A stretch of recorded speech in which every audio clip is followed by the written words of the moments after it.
Station, this is Houston. Are you ready for the event? Houston, this is Station. We are ready for the event. Houston ACR, this is Mission Control Houston. Please call Station for a voice check. Station, this is Houston ACR. How do you hear me? Houston ACR, this is Station. We hear you loud and clear. How else? Got you loud and clear. Please stand by for opening remarks. Hello, and welcome from Robert A. Moshbacher Odyssey Academy. My name is Holly Bailey, and I'm the principal of the Galveston campus. When Mr. Moshbacher founded Odyssey Academy in 1998, he had a vision for the students of Galveston County and beyond. He wanted to create enriched opportunities for students and their families. We are very thankful and excited about this enriched, out-of-this-world opportunity for our students. And now for our first question. Hi, my name is Deanna Womack. My question is, what happens when you first return to Earth and get off the spacecraft? To all the students of Odyssey Academy, welcome to the International Space Station on behalf of Expedition 69 and the NASA team. Well, Steve has landed a lot more times than I have, so I'll let him answer that first question. I think it really depends on how long you're up here and what you did while you're up in space. So my first few missions were fairly short, just a couple weeks. And so the immediate effects were sort of that vestibular. You felt a little dizzy, a little wobbly, and after a couple hours or a couple days, that kind of went away. My calves ached once I started walking again, because for 2 weeks I essentially didn't use them. But for a space station mission for 6 months, it takes about 6 weeks before you start really feeling normal. And we'll have those dizziness, those vestibular issues as our gyroscopes basically start spinning back up once we get back down on Earth. And then all the hopefully the hard work we've done up here with load-bearing exercise will help our system adjust to being functional back on Earth. Gravity is going to be a brand new experience in a lot of ways. It's going to be a lot of learning, I think. I was going to say a lot of fun, but I'm not sure how much fun it's going to be based on talking to my friends who have come back. So it's going to be exciting. It's going to be interesting. And hopefully you recover over a period of time. That bone density, muscle mass, I think we've got a pretty good handle on. Hopefully we've done our hard work, so that will get fully recovered. There have been vision issues in the past. We'll see how those resolve over time. I don't know how we're doing on that. We'll know when we get back to Earth. But there are long-term effects that we'll need to understand, and that's part of the reason we do this, is to understand them better. Hi, my name is Sadie Welch. I'm from Odyssey Academy, Bay Area. My question is, what kind of research do you do in space? Hey, Sadie. We do a lot of really cool research, but we do a lot of basic research up here, meaning it's not that it's simple, but that we're starting off kind of at the bottom of the research pole and doing a lot of the things that scientists can then use to make the final product back on Earth. And so we look at different materials, like how metals form up here, how crystals form. We've actually just recently looked at how we can make fiber optics, because in the lack of gravity and microgravity, things form a little bit differently. We also do a lot of biological sciences up here. Just this morning, I was actually working on an experiment that's growing stem cells, and that's because stem cells in our bodies tend to grow inside of our bone marrow. And so we think that in microgravity, because they're in that suspended state like they are in our bone marrow, they'll actually grow healthier, and that'll help us in the future to deal with things like leukemias, which are blood cancers, and other things that stem cell might be useful for in our bodies. We've also looked at 3D printing different human materials. We actually just did our first meniscus, which is a very simple tissue. But if that's successful, we're hoping to someday be able to do things like blood vessels and eventually do things like entire organs like hearts or livers or kidneys. And that would be pretty awesome.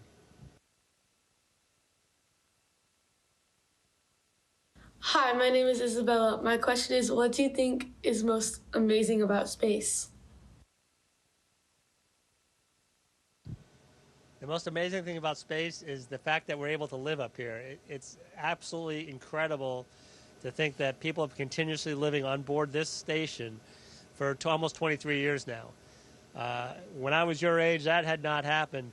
And basically, as long as anybody 23 years old or younger has been alive, people have been continuously living in space. That is absolutely unbelievable. I don't think we've come to grips with that bit of understanding. So I think that's the most remarkable thing about space. Floating, obviously, is pretty cool. Hopefully I don't float away here.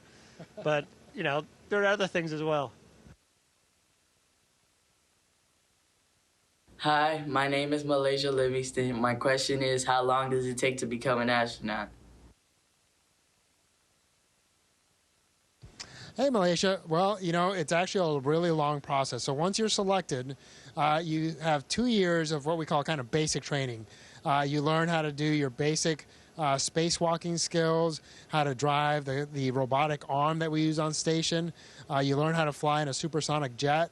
You also learn Russian language. And then after those 2 years, you'll usually help out in the office. And then once you get assigned to your first mission, you train for 2 years for that specific mission. So usually from the time you get selected to the time you fly for the first time is anywhere from 5 to 10 years. And then after that, you'll, on average, fly about every 5 or 6 years.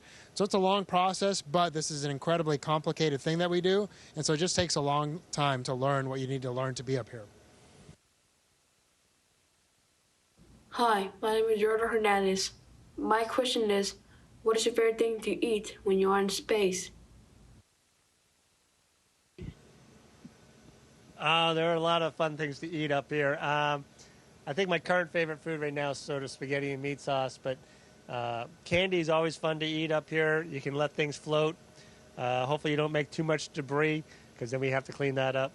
But anything that you enjoy on Earth, usually you'll end up enjoying in space as well. And it varies over time. I've been here for 6 months, and a month ago, my favorite food would have been something else. So just like Earth, things change over time, and the food is really good. For what we are doing up here, it's amazing how good the food is. Hi, my name is Abigail Huff, and my question is, how does learning about space help us on Earth? Hey, Abigail. Well, space is present in a lot of parts of our lives. Probably the most common way nowadays is GPS, right? It's in our phones. Heck, it's in our watches. Airplanes use GPS to fly. Even farmers use it now to grow their crops in a lot more efficient way. So space helps us there. I talked about some of the science that we do and how that helps our health.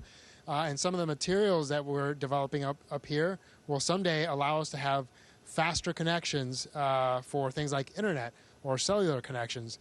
So all those things really play a part in our daily lives. And then also the fact that, like Steve said, we've been up here for 23 years as people, but satellites have been around for much longer than that. And so what that allows us to do is kind of have a repetitive, constant view of the Earth and lets us study how the changes over time are progressing so that we can better understand, hey, what do we need to do to help our planet out and protect it so that you young kids can enjoy an even better planet than we had.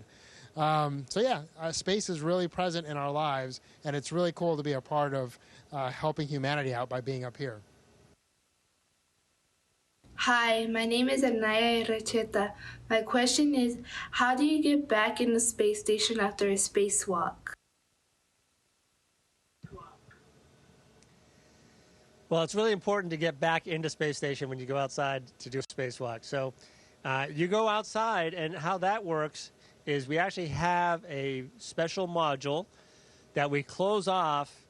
We close it off from the rest of the space station. We pump down the air out of it, and you end up in a vacuum. And then you release what little air is left out into space. So we recycle as much as we can. And so that module will remain open to space for the duration of our spacewalk. We'll go outside and we'll do our work for 5, 6 hours, whatever it takes. We'll come back inside. We'll close a hatch on that module, seal it off, and then we'll bring the air back into that module from inside the space station, and we'll repressurize it back up to the normal pressure, which is where we're living right now. I mean, this pressure on board space station is essentially the same as it is there on Earth. But we have a special module called an airlock, and that literally locks in air or locks out air depending on what you're doing. Hi, my name is Sadie Welch. I'm from Odyssey Academy, Bay Area. My question is, what do you do for entertainment in space? Hey again, Sadie.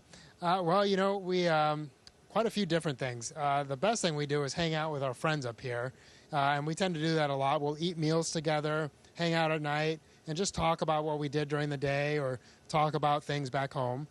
We also have a library of movies that we can watch, and there's some brand new movies and there's some really old movies, and you can kind of catch up on any movies that you may not have seen before.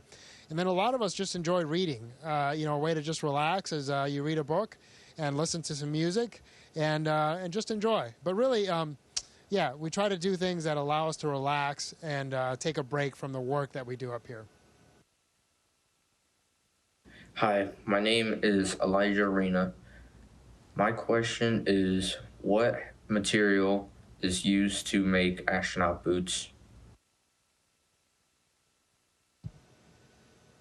So the material that is used to make astronaut boots, it's actually, it's a multi-layered material. So you've got, it's hard to explain, but there's different layers of cloth that have different purposes. There's a rubber bladder on the inside with a metal seal that connects it to the suit if you're going outside. Actually, right now we should probably say this. I'm in socks, so I don't wear boots inside. Rarely, well, I guess when we're riding on the treadmill, we wear boots. We wear shoes of some form. But when you go outside, the boots we wear are very special because they not only have to seal the air in, so there's a metal seal and a rubber liner on the inside, but then it has to protect you from the environment of space. Not just the vacuum, but the extreme heat, the extreme cold, even a little bit of micrometeorite protection. So it has many layers that provide those that protection for your boots. It's the same as the rest of the suit.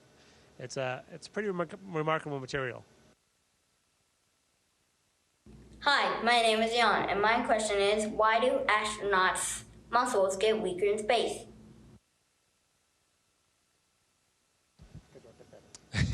Hey, Ian. Well, it's because muscles need to work to stay strong. And up here, it's just really easy to move around because we're floating all the time. And so your legs especially, they're not, you're not standing up, you're not walking, you're not running. And so they just get weaker because you don't use them quite as much as you normally do back on Earth. And that's just in day-to-day use, right? So we just kind of float around from place to place. You see that we use our feet to grab onto things. And so it's just super easy. And then because of that, the muscles can shrink if we let them. But in order to prevent that, we do a lot of exercise. We do about 2 hours of exercise every day. And that's to keep those muscles strong. You know, and usually on Earth, if you worked out for 2 hours every day, you would get really tired. But here, because for the rest of the day, we don't really use those muscles much, the recovery is much faster, and we're able to work out on a much more repetitive basis. Hi, my name is Emily Garcia, and my question is, what safety processes do you go through to get ready for launch? There is a huge team of people who work really hard to ensure that all of the engineering specifications and everything that we can think of is ready for the launch of a vehicle. And that process actually continues for the space station, which has been up here for 23 years. There are people continuously looking at the environment of the space station, any new pieces of equipment that come up here, the way we have configured or set up our racks and our power supplies and anything else we do. There's always a team of safety people looking hard to keep us safe. And so it sort of starts with the design. We design to be safe, and then you inspect and verify that you're meeting those requirements. And then as things change, you have to assess and continuously assess the safety aspects for launch. You know, there's no way to make things perfectly safe. You cannot think of everything possible problem that could exist. And so there is risk, obviously, involved in all of this. But we do our best with our current understanding to make things as safe as possible.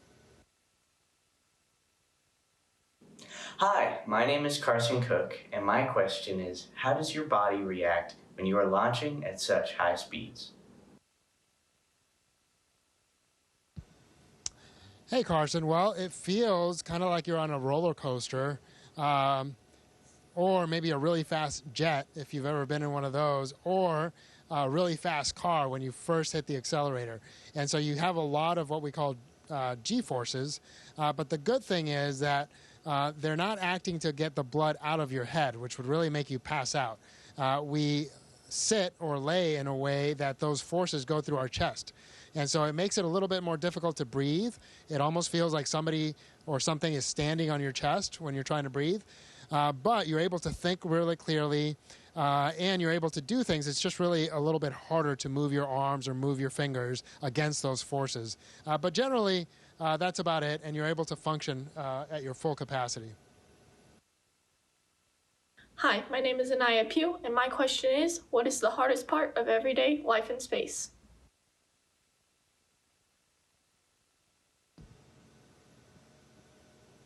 It's like life on the ground. I mean, the routine, you get into the routine and it just works out about the same. It's not necessarily any harder. The environment, you have to get adjusted to the environment.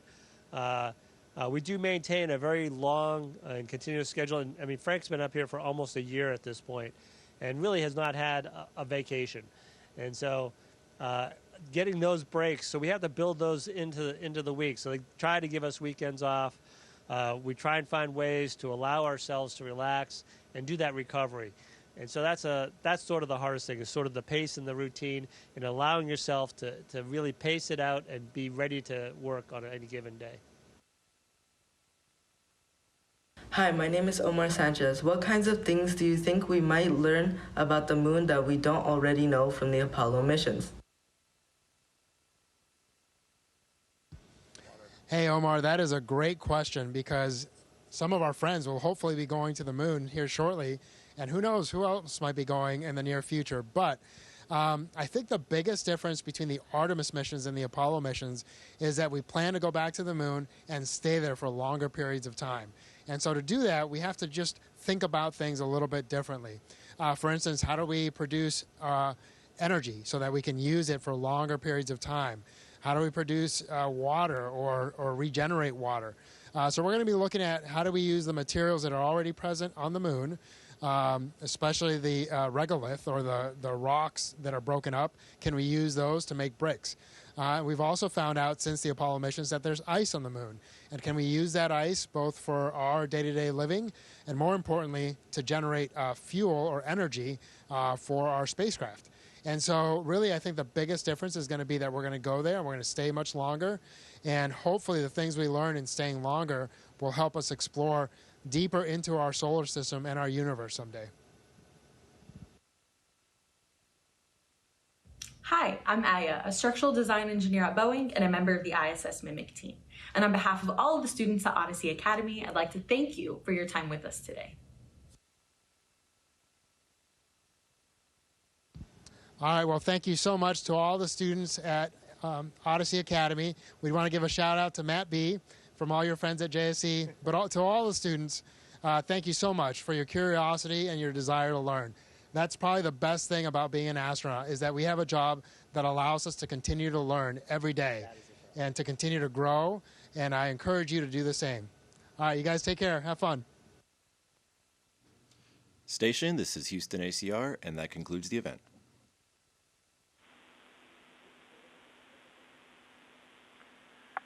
Thank you to all participants. Station, we are now resuming operational audio communications.